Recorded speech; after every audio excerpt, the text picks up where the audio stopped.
И лучше мужа, как первый, никогда не будет. Почему это так? Да потому что не от Бога. Это же промысел Божий. Не я его нашла, да вышла за.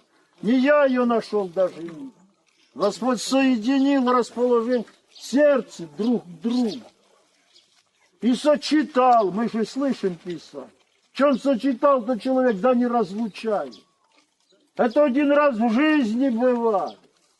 За это надо держаться обеими руками, это благодать Божья. И умножать надо, увеличить, приобретать. Тогда Господь, видя стремление, исправляет людей. В одного дня недостатки, другого других, третьего третьего. А как исправлять? Не видим.